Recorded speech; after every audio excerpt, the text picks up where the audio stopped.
حضرت امام مہدی کی علیہ رضوان، لوگ پوچھتے ہیں نا کہ حضرت امام مہدی کے ساتھ کیا لقب لگایا جائے؟ علیہ مہدی خود لقب ہے، علیہ رضوان سب سے مناسب، کیونکہ رحمت اللہ علیہ اس کے ساتھ کہتے ہیں جو انتقال کر گیا ہو، اور علیہ السلام انبیاء علیہ السلام یا فرشتوں کے ساتھ لگاتے ہیں، گو کہ معنی کے اعتبار سے لگا سکتے ہیں، لیکن چونکہ معروف یہ ہے کہ علیہ السلام انبیاء علیہ السلام کے ساتھ یا فرشتوں کے ساتھ لگایا جاتا ہے، کسی اور کے ساتھ لگائیں گے تو شبہ ہوگا۔ اور رضی اللہ تعالی عنہ یہ صحابی کے ساتھ لگاتے ہیں، تو حضرت امام مہدی نہ رحمت اللہ علیہ ہیں، نہ رضی اللہ تعالیٰ عنہ ہے، نہ علیہ السلام ہے، تو پھر کوئی اور مناسب لفظ وہ ہے علیہ رضوان، کہ اللہ ان سے راضی ہو۔ تو حضرت امام مہدی کے ظہور کی علامات بیان ہو رہی تھی، ان کے قرب کی علامات، کئی علامات بیان ہو چکی، چند ایک علامات میں اور بیان کرتا ہوں، پھر اگلی گفتگو کرتے ہیں۔ حضرت علی رضی اللہ تعالیٰ عنہ سے روایت ہے کہ قرب قیامت میں فتنے برپا ہوں گے، اور ان فتنوں سے لوگ ایسے چھٹ جائیں گے جیسے سونا کان سے چھانٹا جاتا ہے، جیسے سونا کان سے چھانٹا جاتا ہے، ایسے لوگ چھٹ جائیں گے۔ جیسے میں نے پہلے عرض کیا تھا کہ دو خیمے بن جائیں گے، ایک خیمے میں ایک گروہ میں مسلمان ہوں گے، ایمان والے ہوں گے، دوسرے خیمے میں منافق ہوں گے، یہاں ایمان نہیں ہوگا، یہاں اسلام ہوگا، ایمان ہوگا، نفاق نہیں ہوگا، تو لوگ چھٹ جائیں گے۔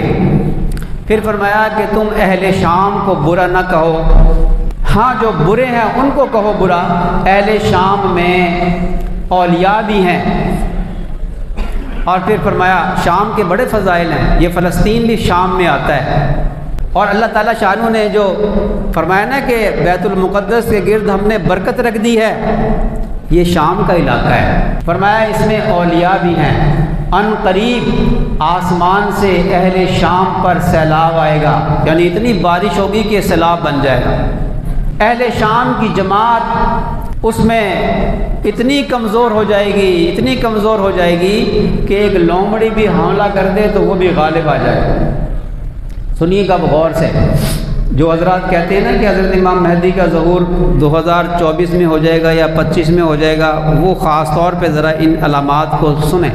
اس سیلاب سے اہل شام کی جماعت اتنی کمزور ہو جائے گی کہ اگر لومڑی بھی حملہ کرے تو وہ بھی غالب آ جائے گی۔ اس قسم پرسی کے عالم میں فرمایا کہ میرے اہل بیت سے ایک شخص ظاہر ہوگا 3 جھنڈوں میں۔ اب وہ 3 جھنڈے، مجھے کہیں کوئی روایت نہیں ملی کہ میں ان 3 جھنڈوں کے کوئی رنگ سمجھ سکتا۔ فرمایا کہ 3 جھنڈوں میں نمودار ہوگا مہدی میرے اہل بیت سے، حضرت حسن رضی اللہ تعالیٰ عنہ کی اولاد سے، محمد بن عبداللہ، 40 پلس ان کی عمر ہوگی۔ اس کے مد مقابل 7 جھنڈے ہوں گے، یعنی 7 ملک مل کر آئیں گے۔ مہدی کی جماعت کو زیادہ کہنے والے 15,000 کہیں گے، کم بتانے والے 12,000 بتائیں گے، یعنی کم از کم ان کی تعداد 12,000 ہوگی، زیادہ سے زیادہ 15,000 ان کی تعداد ہوگی، بس اتنی، تھوڑے سے لوگ۔ اب 12,000 کی تعداد ہو جائے نا ایمان والوں کی تو ان کو شکست نہیں دے سکتا کوئی۔ اس کے مد مقابل 7 جھنڈے ہوں گے۔ اللہ تعالیٰ شانہ مسلمانوں کو فتح عطا فرمائے گا، اور ان کے اندر آپس میں الفت اور محبت اور یگانگت پیدا فرما دے گا، دور کو قریب کر دے گا۔ ایک یہ علامت ہونی ہے۔ اگلی علامت نفس زکیہ کی شہادت۔ فرمایا کہ نفس زکیہ کو شہید کر دیا جائے گا۔ نفس زکیہ کی شہادت پر زمین اور آسمان والے ان قاتلین پر غضبناک ہوں گے۔ پھر لوگ مہدی کے پاس آئیں گے اور ان کو آراستہ پیراستہ کریں گے، ان کو راضی کریں گے یہ ایک علامت۔ اگلی علامت، جب فلسطین میں مسلمان بہت زیادہ قسم پرسی کی حالت میں ہوں گے اور یہود و نصارہ اسلامی ممالک کے اوپر قابض ہو جائیں گے، اس وقت مشرق سے کالے جھنڈے نمودار ہوں گے۔ خراسان ہمارا علاقہ، ایران کا کچھ علاقہ، یہ علاقہ سارا ماور النہر، ایک علاقہ جو دریائے آمو ہے اس کے اس طرف وہ ماور النہر کہلاتا ہے، اور اس طرف خراسان ہے۔ یہاں سے ایک لشکر جائے گا جس کے کالے جھنڈے ہوں گے، اور فرمایا کہ وہ ایلیا میں جھنڈے اپنے گاڑیں گے۔ ایلیا بیت المقدس، اس کے مختلف نام ہیں، مسجد ایلیا، مسجد یروشلم، مسجد اقصی، مسجد بیت المقدس، مسجد عمر۔ وہ مسجد عمر جو ہے حضرت عمر رضی اللہ تعالیٰ عنہ نے بنوائی تھی۔ یہ ایک بات درمیان میں آ گئی، ذرا ذہن نشین کر لیں غور سے، کہ بیت المقدس اور مسجد اقصی یہ کون سا حصہ ہے؟ اگر آپ تصویر دیکھیں گے نا، نقشہ نکالیں آپ مسجد اقصی کا، تو 4 دیواری ہے، آپ کو ایک 4 دیواری نظر آئے گی۔ اس 4 دیواری کے اندر گنبد صخرہ بھی ہے، یعنی گولڈن ٹوم، سنہری قبہ، وہ جو تصویروں میں بھی اب دیکھتے ہیں نا، بیت المقدس لکھا ہوتا ہے اور وہ گنبد گولڈن بنا ہوتا ہے، وہ بھی اسی کے اندر ہے، اس 4 دیواری کے اندر ہے۔ اور مسجد اقصی بھی جہاں جمعہ ہوتا ہے، نماز پڑھی جاتی ہے، وہ بھی اسی 4 دیواری کے اندر ہے۔ یہاں 4 مسجدیں تھیں، ان 4 دیواری کے اندر یہ پوری 4 دیواری یہ بیت المقدس ہے، یہی مسجد اقصی ہے، یہ پورا علاقہ، تو یہی مسجد ایلیا ہے۔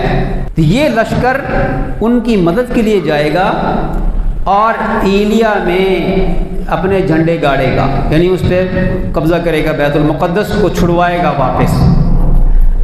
روایت میں آتا ہے کہ اس لشکر کے نکلنے کے 6 سال کے بعد حضرت امام مہدی کا ظہور ہوگا۔ اب آ جائیے اس بات کی طرف کہ یہ لشکر جب پہنچے گا اور فتح کرے گا، پھر حضرت امام مہدی کا ظہور ہوگا، جو کو میں نے علامات پچھلے جمعے میں بیان کی تھی کہ بادشاہ وقت کا انتقال ہو جائے گا اور مینا میں قتل و غارت ہوگی، حاجیوں کو لوٹ لیا جائے گا، راستے بند ہو جائیں گے۔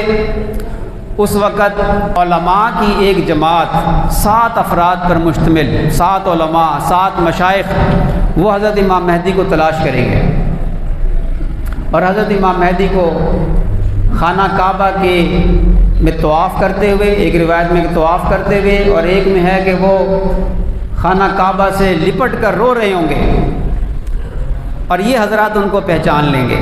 یہ ان سے کہیں گے کہ آپ ہماری بیعت لیجئے۔ وہ کہیں گے کہ افسوس کہ تم نے کتنے ہی عہد و پیمان کر کے توڑے ہیں، اور وہاں سے اپنی جان چھڑا کر کہ میں وہ نہیں ہوں جس کی تلاش میں تم ہو۔ حضرت امام مہدی فرمائیں گے کہ میں وہ نہیں ہوں جس کی تلاش میں تم ہو، میں تو ایک انصار میں سے ہوں، ایسی توریہ کر دیں گے اور بھاگ کے مدینہ منورہ چلے جائیں گے۔ یہ لوگ اہل مکہ سے، اہل علم سے، مکہ مکرمہ کے اہل علم سے تحقیق کریں گے۔ مکہ کے اہل علم کہیں گے کہ یہ وہی شخص ہے جس کی تلاش میں آپ ہیں۔ دائیں گال پہ ان کے تل ہوگا، زبان میں لکنت ہوگی، نورانی چہرہ ہوگا، کچھ اور علامتیں بھی ہوں گی جو وہ حضرات پہچانیں گے، بصیرت والے لوگ۔ یہ حضرات مدینہ منورہ چلے جائیں گے، وہاں تلاش کریں گے، ان کو پتہ چلے گا کہ یہ یہاں بھی آ گئے ہیں، بھاگ کے پھر مکہ مکرمہ، وہ پھر پیچھے ان کو یہاں پتہ چلے گا کہ یہاں پھر دوبارہ آ گئے ہیں، پھر دوبارہ بھاگ جائیں گے مدینہ منورہ، وہ پھر پیچھے۔ یہ 2-3 چکر ان کے لگیں گے، 1 مہینہ لگ جائے گا اس میں ان کو ڈھونڈنے میں۔ وہ چھپتے پھریں گے، وہ خود اعلان نہیں کریں گے، خود نہیں کہیں گے کہ میرے ہاتھ پہ بیعت کرو۔ آخر میں مکہ مکرمہ میں 10 محرم کو غالباً، اگر میں بھول نہیں رہا تو عشاء کا وقت ہوگا، اور اس وقت ان کے ہاتھ پر بیعت ہوگی۔ مقام ابراہیم اور حجر اسود کے درمیان ان کے ہاتھ پر بیعت ہوگی۔ ان کی خبر سن کر سفیانی لشکر بھیجے گا، وہ لشکر مقام بیدا پر زمین میں دھنسے گا، یہ میں پچھلے بیان کر چکا۔ حضرت امام مہدی اپنا یہ چھوٹا سا لشکر لے کر مدینہ منورہ آئیں گے، وہاں مدینہ منورہ میں جو سفیانی کے لشکر نے لوٹ مار کی ہوگی اور مدینہ منورہ کو اجاڑا ہوگا، اس کو سنواریں گے۔ پھر حضرت امام مہدی اپنا لشکر لے کر دمشق کی طرف روانہ ہوں گے اور سفیانی کے ساتھ جنگ ہوگی اور سفیانی کو گرفتار کریں گے اور گرفتار کر کے دریائے فرات کے کنارے ایک پتھر کے اوپر اس کا سر قلم کریں گے، اور دمشق میں غوطہ کے مقام پر حضرت امام مہدی اپنا ہیڈ کوارٹر بنائیں گے۔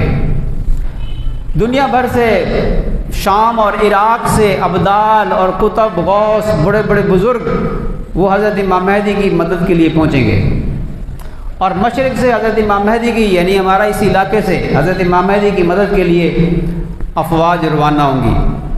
اور دمشق میں، شام میں بڑا معرکہ ہوگا جس کو ملحمۃ العظمیٰ کہا، بہت بڑی جنگ، جس کے بارے میں فرمایا اس میں اتنی بڑی تعداد میں لوگ ہلاک ہوں گے کہ ایک پرندہ ایک طرف سے اڑے گا، اڑتا اڑتا اڑتا اڑتا اسے کسی جگہ کچھ کھانے پینے کو نہیں ملے گا، اڑتا اڑتا لاشوں کے اوپر گرے گا اور مر جائے گا۔ اتنی بڑی تعداد میں لوگ ہلاک ہوں گے۔ یہاں بھی اشارہ ملتا ہے کہ یہ جنگ جو ہے یہ شاید کوئی اٹامک وار ہو، اس لیے کہ اتنی بڑی تعداد میں جو ہلاکت ہے وہ تلواروں سے ممکن نہیں ہے۔ اس لیے جو حضرات یہ پوچھتے ہیں کہ جی حضرت امام مہدی کے دور میں جنگیں گھوڑوں پر ہوں گی، تلواروں سے ہوگی، نیزوں سے ہوں گی یا کیسے ہوں گی، کیونکہ احادیث کے اندر نیزے، گھوڑے ان کا ذکر ہے۔ کئی اشارے ملتے ہیں کہ حضرت امام مہدی کے دور میں جدید اسلحہ استعمال ہوگا، دجال کے پاس بھی جدید اسلحہ ہوگا۔ دریائے اردن کے مشرق کی طرف مسلمان ہوں گے، مغرب کی طرف دجالی فورس ہوگی، یہود و نصارہ کی فوج ہوگی۔ اور یہاں فرمایا کہ خراسانی تیر برسائیں گے دریائے فرات سے دابق تک، وہ سینکڑوں میل کا فاصلہ ہے، خراسانی تیر چلائیں گے۔ اب تیر تو اتنی دور جا نہیں سکتا، تو اس سے مراد تو میزائل ہی ہو سکتا ہے۔ تو کئی اشارے ملتے ہیں، یہ بھی میں انشاءاللہ گفتگو